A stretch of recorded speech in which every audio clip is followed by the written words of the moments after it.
What's going on, everybody? This is Mike Brown, and I want to welcome you to this week's episode of The Art of Letting Go. In today's show, we are recapping the live episode that we did at Newark Pride. So I just recently moved to Newark, and I've been trying to figure out a way to be a part of the community. And I thought, what better way than to have a community conversation during Pride? And I couldn't make this episode happen on my own, so I want to give a special shout out and thank you to Newark Pride, Plantivia, DJ Dana J, and Raziya, and the community of Newark. Thank you all for showing up and being a part of this conversation. So, as you all listen, thank you for tuning in and enjoy the show.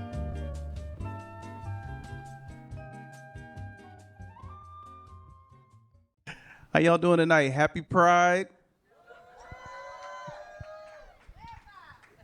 Y'all mind if we take like 3 breaths together just to kind of just get us all in the space together? You know, we about to have a community conversation. So, I just want to bring us all to be present. So can everybody close your eyes? You can keep them open if you want, but close your eyes, relax your shoulders, relax your face, relax your arms, relax your legs, just relax your body. I love that. So we're going to breathe in and breathe out. Breathe in, breathe out. And this last one, we're going to take a deep breath in. Breathe in and let it go. All right, y'all. Everybody, welcome to the Art of Letting Go podcast. I am your host, Mike Brown. I'm here with a special guest, Raziya. And we are going to have a conversation with y'all. And the last question before we get started, how are you feeling today? In one word, how are you feeling? I think today I'm feeling really good. I needed this tonight. I feel present. How are you feeling, Zeke? Blessed or grateful. Definitely feeling grateful. That's what's up. I see we got some people feeling aligned, at peace, excited, euphoric. I love that. I love that. It's a lot of good energy in here today. So, what does pride mean to you?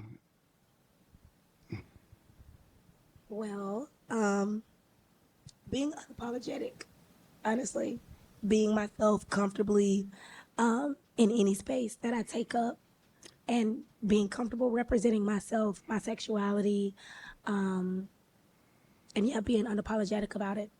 That's dope.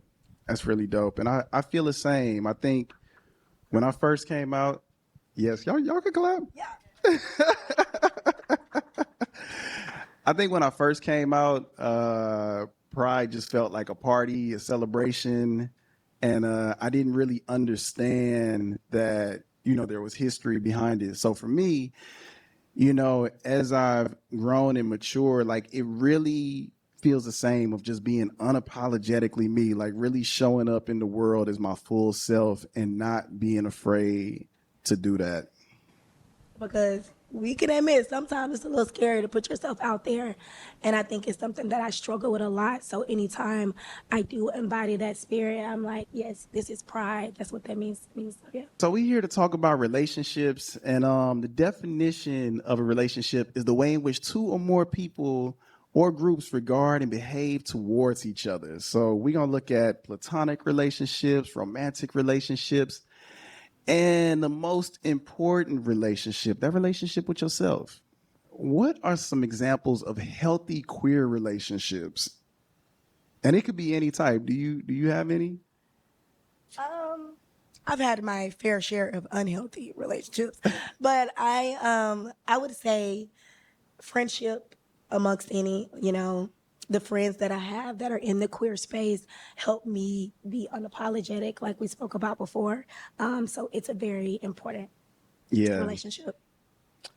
I feel like my friendships as well. I see a lot of imagery on like Instagram where I see a lot of people that show healthy relationships. Personally, I don't know many queer men in like long-term relationships. So yeah, that's a struggle for me. How about y'all? Do y'all know of any healthy relationships? Anybody want to share?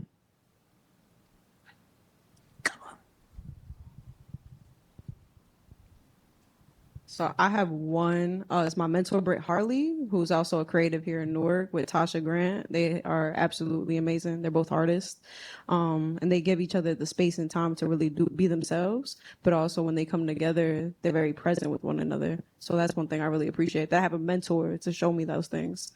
Yeah. That's really dope. I appreciate you sharing that. Yeah, I think that's also a relationship, like mentorship, that we don't often like think about as something that's also important. So I That's love that. true. And I appreciate you sharing that because my mentor is a queer woman that does literally everything that I do just on a grander scale. And she is somebody that I learn a lot from. I'm able to share information with, but also like just really pours into me to continue to just keep pushing on the journey and not even giving me advice of what I should be doing, but just asking those guiding questions to continue to guide me on the journey. Do you have a mentor? I don't actually. I feel like I don't know my friends, family. There are people that I look up to, but have I deemed someone like you're my mentor? Not quite. Something I'm working on. Hopefully, I'll have in the future. I will have future actually. Somebody said non-heteronormative, two healed people cohabitating. I would love to hear more about that if you're open to sharing. Everybody looked around like, who said that? Who said Oh, that? what's going So, in general, what relationships do you feel most nourished by?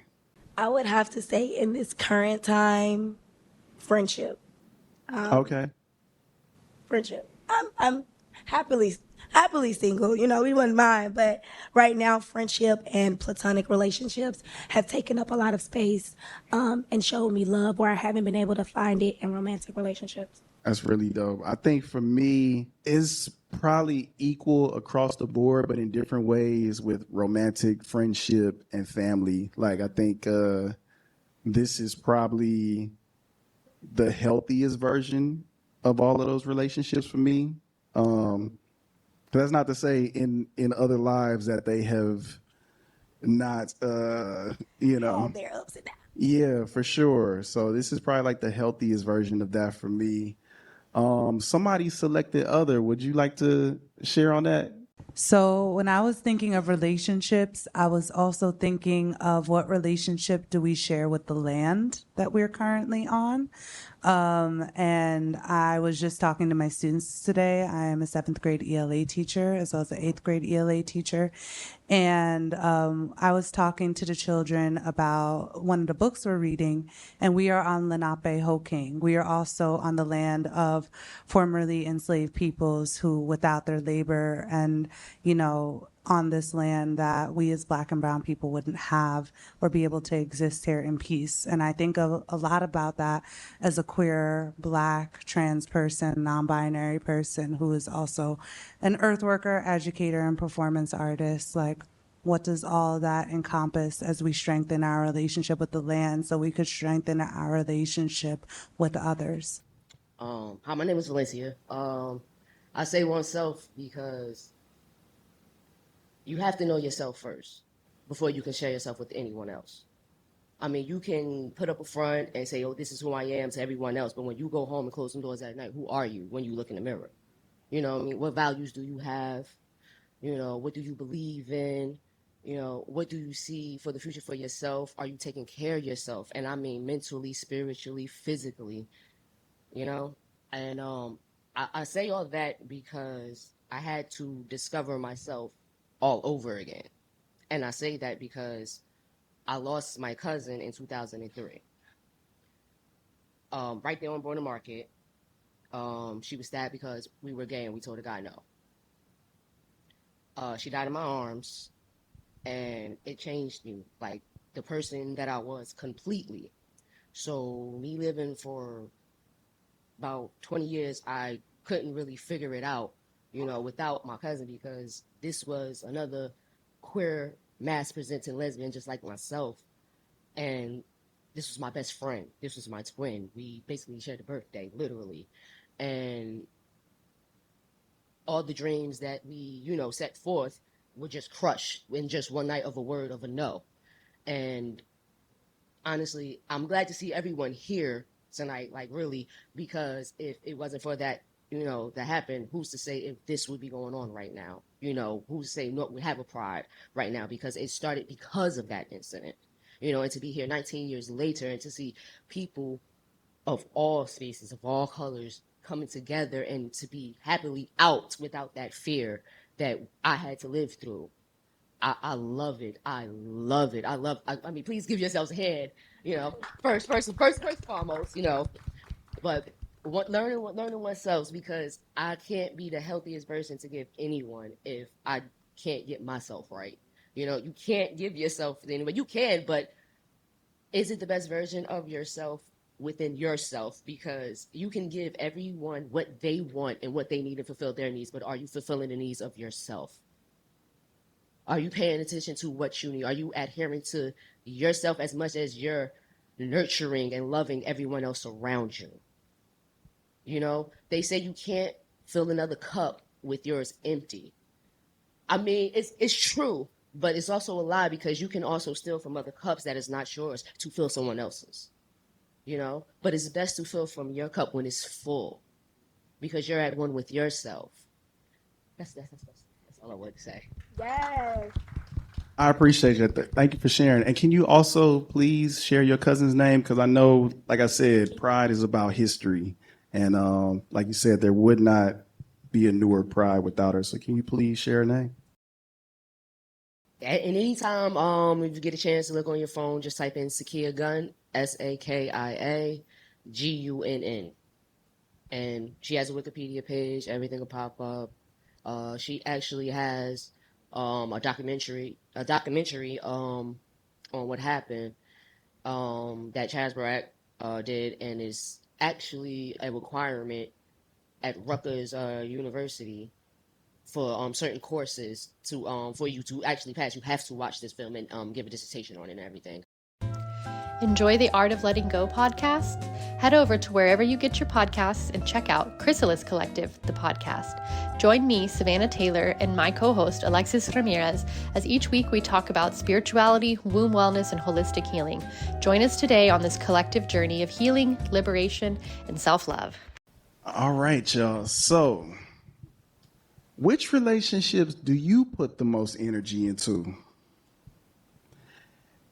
And I think for myself, I would probably select other, just because the relationship that I put the most absolute energy into is my relationship with myself.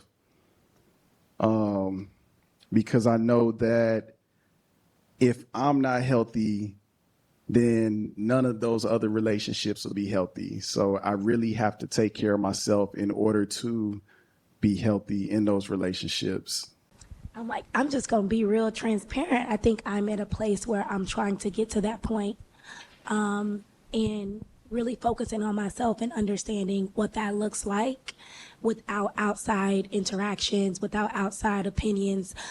Because as I mentioned earlier, I put a lot into like my friendships, and I didn't realize until I recently took a trip abroad for 3 months by myself. And it was really the first opportunity I had to ask myself, what do I choose for me? Without any outside, what choices am I going to make? What am I going to do? What am I going to eat? How am I going to spend my time? And I didn't realize how often that was influenced by my friends, my family, my romantic partners. And so I'm really trying to get to a place where I could be my full priority, because I've just kind of gotten in the habit of putting others first sometimes. And so it's still a growing thing for me. Yeah. And you know what? I think just you acknowledging it is going to lead you in that direction. So I think that's dope. Yeah, I selected romantic in a couple of different other categories, and I think that, being that we just talking about the journey of finding yourself and what that looks like. I think a lot of what I'm trying to figure out, what I've been talking about in therapy, is the balance of all those things. Once you figure out setting your boundaries and all of that stuff, is okay, you have to make kind of an equal amount of time for your romantic relationships, your family, work, all those things. And sometimes it's hard to fit all of that in. So I think that's what I've been really focusing on, is just having that balance to say right now I'm here with you guys, but I also was DJing. It's sometimes my girlfriend don't want to come out and sit with me to 12 a.m. when I got a DJ, right? So I know that hey, if I have 4 events this week, I gotta make the weekend a whole date night, to have time to pour it into her and be okay, how was your week? What's going on with you? Make sure we're good, right? So that way it doesn't feel like I'm just pouring into all those other things, but not my relationship. So yeah. I appreciate that. Anybody else want to add to that? Yeah, so I also said romantic. That's the relationship that I pour a lot of my love into. Because I feel like sometimes it's easier to do things for other people than it is to do it for yourself. So to have that love, it's really a motivator to, to do better and to fulfill even the things that you want for other people. Sometimes it's easier to do them for other people. All right. So when you are building relationships, what is most important to you?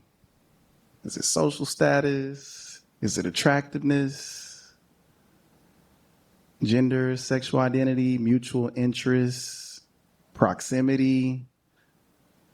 I don't know. I'm trying to pick between mutual interest, proximity. Mutual interest and proximity, but also just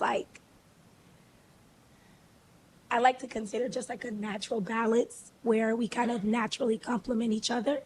So it's not necessarily creating an expectation of you. So I try not to say, hey, you need to have this or you need to be this. I just want to see who you are, So I'm not sure, but proximity is important because I need to see you. You need to be able to be close to me. So I would go with that. I think now that I live on the East Coast, that makes sense, proximity, because I don't have a car here. So it is a little harder to see people. Okay. But I think for me, mutual interest is important. And also just what are your aspirations? What are your dreams? What are your goals? Where do we align just on values, because I got a lot of dreams and I'm trying to get there. So I want to be inspired by my friends. And just people in my life, my partner. I want to be poured into not as much as I'm giving out. You know what I mean? Not the same level, but in the same way. As much as I'm pouring into you, I want to be poured back into. I'm curious though, with some of the others, if it wasn't listed, what was the other important factor in building relationships? Anybody want to share on that? Hey, so I hope I'm not talking off topic, but I think when it comes to relationships, I think respect is mostly the most important to me. Being supportive, and then spiritually, yokes. You want to be with somebody that you're aligned with. They understand who you are, you understand them, and and just build from there. Basically, my fluid words. No, I love that. And I appreciate you sharing that because, that makes me think of just safety, having that safety of being my full self in a relationship. So how can we best navigate curating, just maintaining healthy relationships. How do you think we can navigate maintaining healthy relationships? I think it goes back to, like you said, focusing on yourself and making sure you're nurturing yourself and giving yourself what you need so, you can then be a better partner to a friend, a romantic partner, or, anyone. I agree with that. And somebody shared what I was thinking as well, which is communication. Communication is key. Like, just really expressing yourself clearly, and also being open to receiving communication as well. Yeah, it's always brought me clarity, like just being able to share openly. See, look outside for examples. Understanding love is unconditional and to forgive others. That's so important. That's so important. And somebody said go to therapy. I agree with that also. Oh, that's a good question. And I feel like you kind of talked about this one a little bit, but do you put enough energy into your relationship with yourself? I'm starting to. I think it's a growth. I'm growing every day, and I think that's something I need to also continuously acknowledge that I'm growing and I'm figuring that out. Do I have it all figured out today? No, but I think I am putting more into myself, which is just making me better all the way around. That's real. I feel like I do. I feel like there are spaces where I could be better. I think there are spaces where I'm doing good work, but I think there's always room for growth. This is a safe space, so I would love to hear anybody just add to what they answered, because I see a lot of no's. I would love to hear just the why of the no, if that's okay. If anybody wants to share.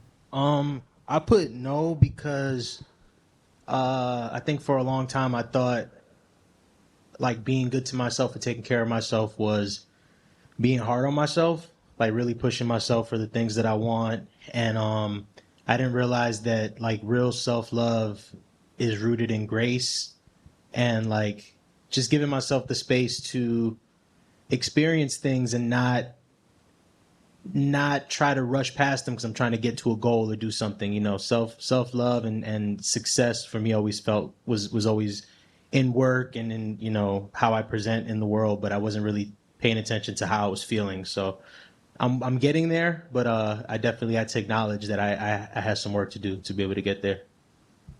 I feel like I'm in like this weird spot where in a lot of ways objectively I'm putting myself first by like being honest with myself and doing things for myself, but there's also like stuck between regulating giving too much to other people while also like not giving enough to myself, if that makes sense. Like I have a hard time finding balance, sometimes I feel like I live in extremes.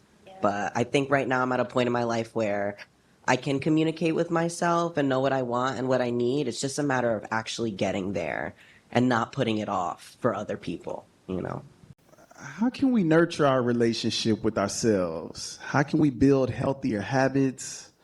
What are some tools, if y'all have tools, or what are some actions that you use for like self-love, self-care? I think that I'm just realizing like there are different levels to self-care, because I think like on the surface, a lot of people think it's like, oh, like just take a mental health day, take a day off work and like order some Uber Eats or something, don't go outside. But that's like only like a fraction of it. It's like taking that time to maybe rest, but it's other stuff too. Like just even this is like self-care, like taking time to connect with other people, be in, community and a safe space is important to like nurture yourself. And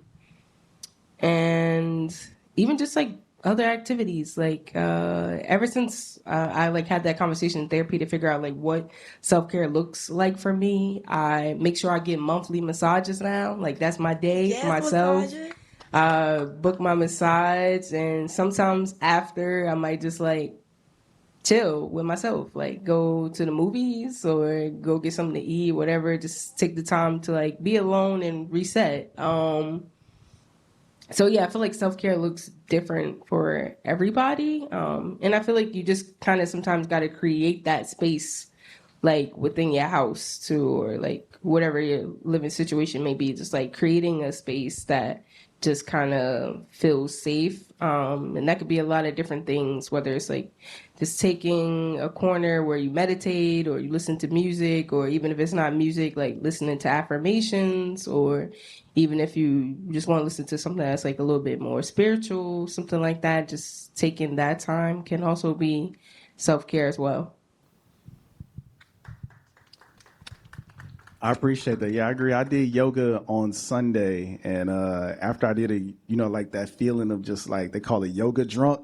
I was yoga drunk all day. But in the mornings, I have a routine that I have to do in order to feel good, and it's pray, meditate, journal, and do affirmations. And I got the affirmations on the mirror right now, and yeah, I have to say that every day to really like believe it, because there's some days that I just don't feel it.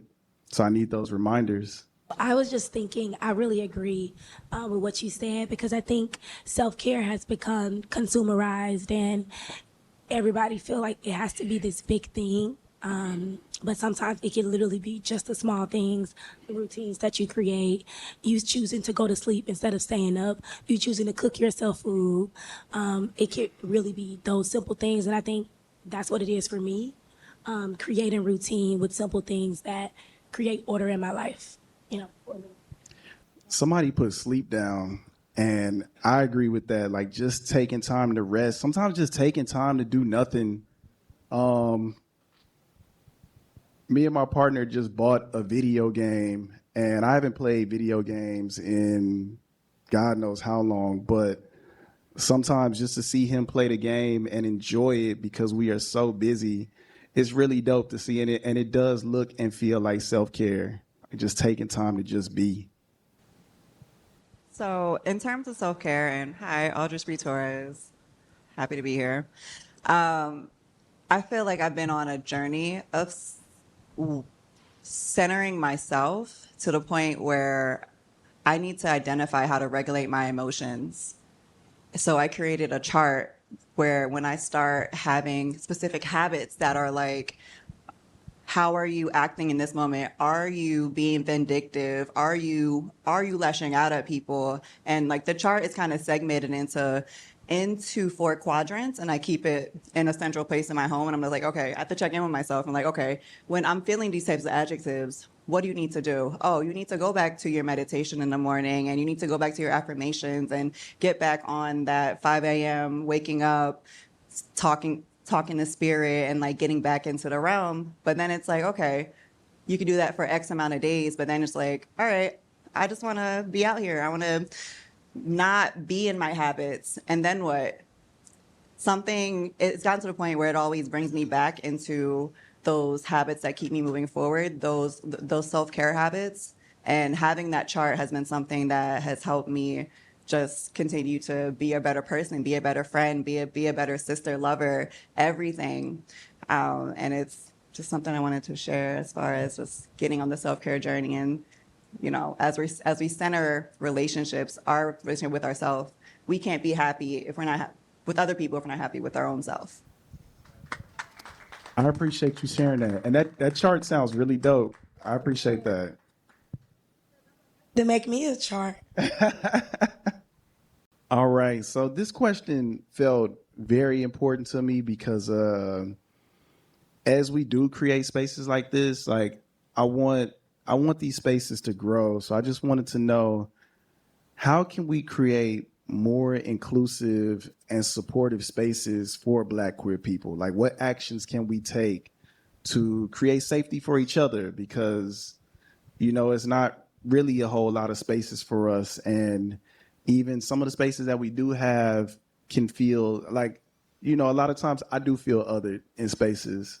So I try to create space for people, but I would love to know, how can we create more space for each other?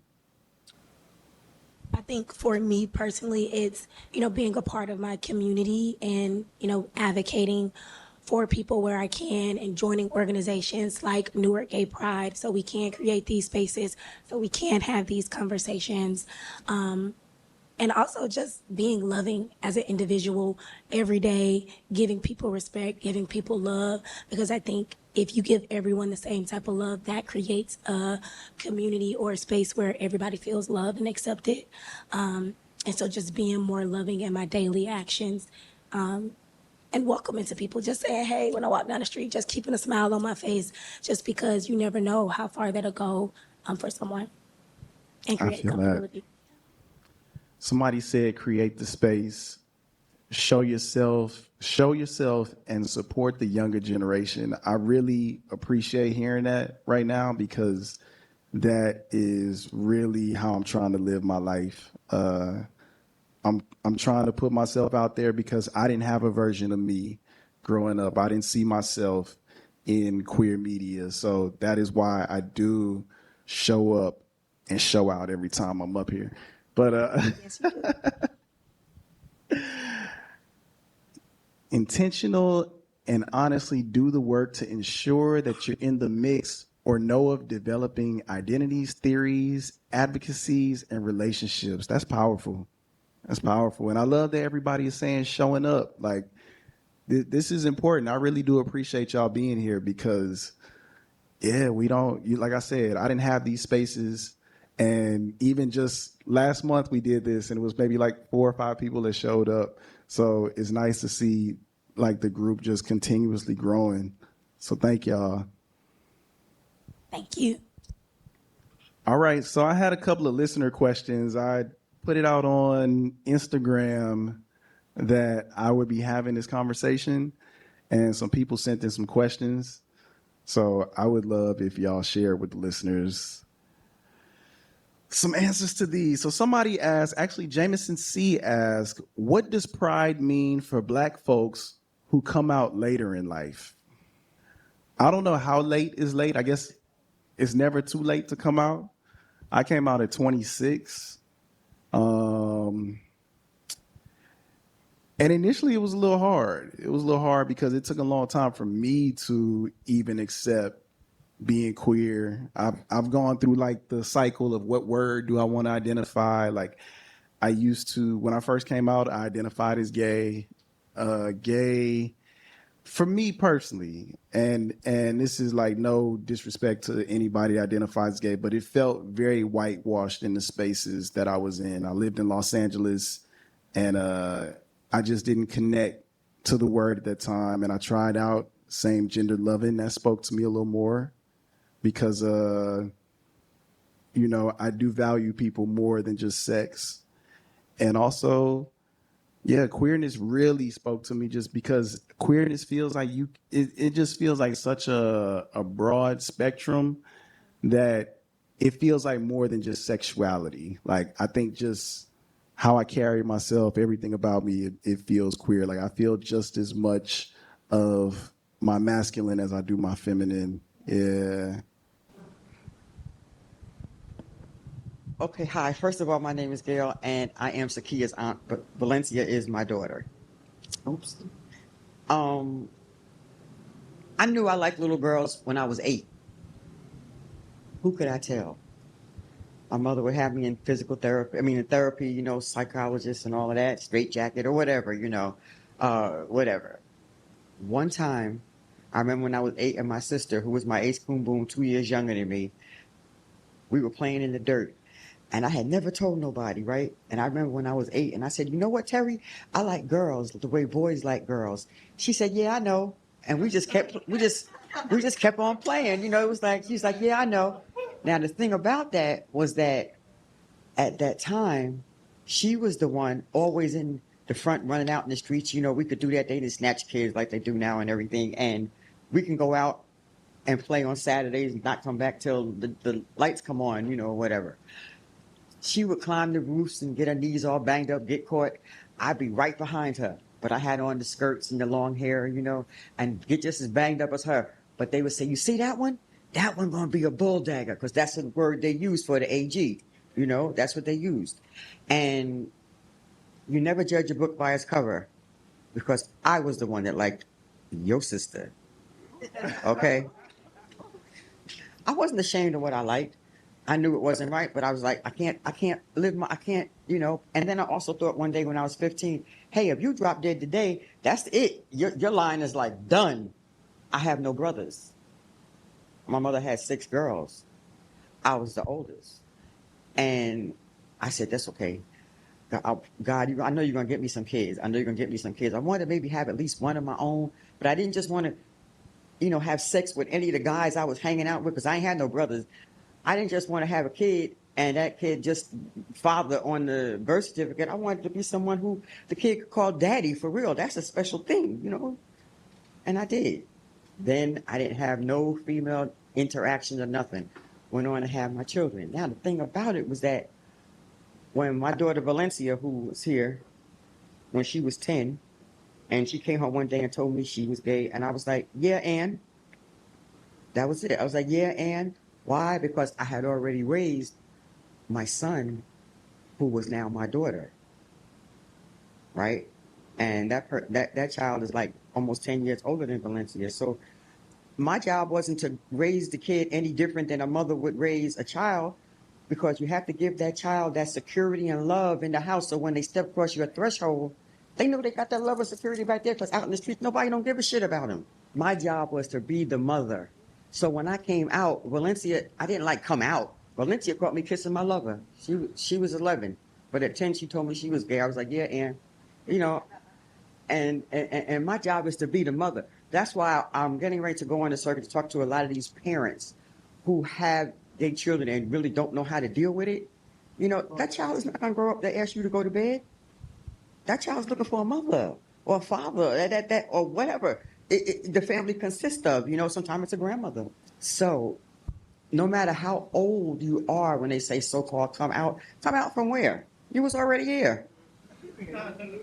You was already there. Society hadn't opened the door and looked in, and they looked in. You was already out. You was already, you know.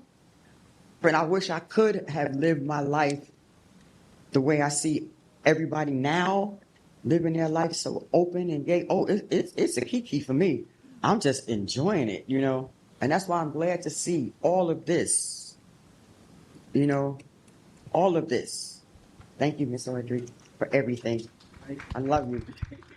For everything, you know, and for it to be the 19th year, I'm just so enthralled. Wait till the 20th year. So I am 25 right now, and I started transitioning a year and a half ago. And I feel like I started really late in the game, because I feel like a lot of other trans boys that I've come across, like, usually start in the early 20s, something like that, around there. And something that's been like really prevalent for the last couple years is that being queer is not linear. And something really beautiful that you said was that, you know, coming out, where you come from, you already been here. It's so crazy to think that, like, when I was at age 7, I was talking about adoption. I don't even know. Why was I thinking about adopting, you know? Or, you know, growing up with that one best friend, and you find out years later that grandma and grandpa was talking about, ooh, I think Nini's a little, you know, a little gay. So it was always there. But because of this and that and a lot of fear above all, it just took a while to get to where I am today. But I always tell people, especially like young queer people who look to me for advice, that, you know, take it easy. It's supposed to be fun.